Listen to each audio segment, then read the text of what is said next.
Hey everybody. While my YouTube channel is mostly known for having videos of World of Warships on it, which is a game that I continue to play it quite frequently, in fact, kind of incessantly. My wife probably wishes I didn't so much. However, I am an actual pilot. That is my trade, and it was only a natural thing for me to get involved in DCS, or Digital Combat Simulator. And I spent a lot of time over the last several months doing some research, both for how to set up my simulator cockpit or sim pit, as well as controls, and basically cobbled together something that's going to work for me to have as many controls as possible and as much functionality as possible.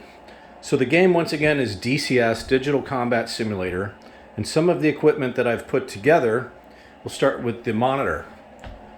Monitor is an LG C1 55-inch OLED screen. It also has NVIDIA G-Sync, which is great because I have an NVIDIA 3080 graphics card that drives it. That card is powerful enough that I can also have outputs to my multifunction displays right here, which I've set up. I'll get into those a little bit later, as well as my other screen, my other computer. I could run it all at the same time.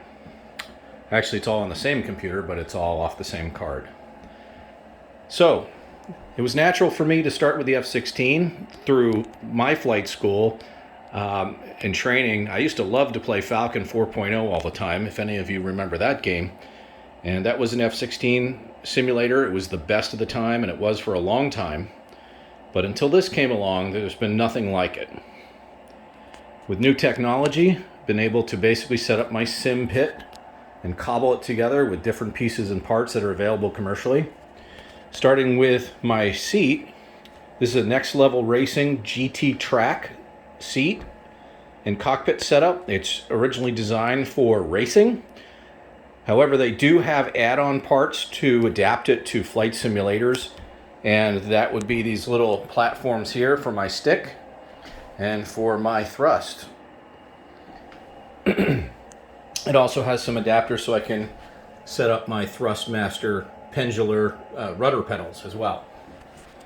A few modifications need to be made for the rest of this.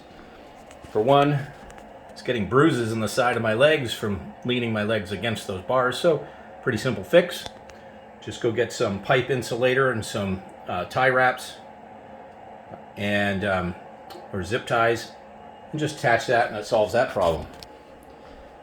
Some of the other issues I had here, other than the basic HOTAS, the hands-on throttle and stick, that the seat was actually already set for.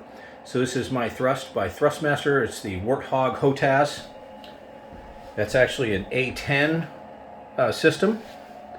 It's the HOTAS Warthog. And this stick, this is the F-16 stick. And then there aren't any F-16 panels available that I could find.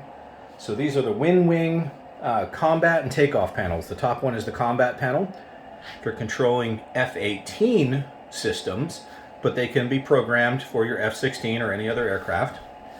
Somewhat have to be adapted because some of these functions are very specific to the F-18 model, as well as the takeoff panel. But a lot of very important functions are here, such as your landing gear. It makes it a lot easier to actually have a knob to pull up on instead of hitting a stroke on the keyboard or using your mouse on your display. So, a couple other add-ons that I had here. This is also Next Level Racing keyboard stand and mouse stand, which you will need. And then here's where I added on some other equipment of my own. Had to figure this out. Number one, that panel right in the middle with the numbers on it, it's called the Upfront Control. It controls a lot of things inside the F-16. It's basically a central panel, and it's probably the number one panel that you interact with. Well, so that I don't have to use keystrokes or a mouse up on the screen, I found a $12 piece of software on the Android. This is my Samsung Tab A. And it replicates that panel, and it actually works.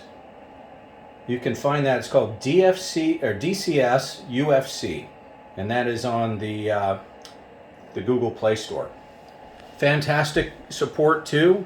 If you have problems syncing with your computer, he'll help you almost immediately to set that up. Now, another Thrustmaster piece of equipment here. These are called the Cougar MFDs. They are the frames that you see here with the lit buttons. Those actually do not come with displays behind them. They come with little cards to simulate a display. And the buttons actually work completely just by plugging it into the computer, and the software recognizes it, and pressing that will enable any of these buttons on these two MFDs that you see up here. But I wanted something a little more interactive. Why they never designed a screen into these on their own, I don't know. They could have made a lot of money to do it, but after much trial and error, I had to get a couple different screens to finally get this to work. So I found these 4x3 aspect ratio screens, turned them sideways, used some Velcro, attached these to the displays, and now they function completely. You'll note that if I go press these buttons, I'll hit swap. You'll see these two displays swap. They swap, but I'm going to do it again as you watch the screen. Swap, swap, swap. Fully functional, and they respond instantaneously.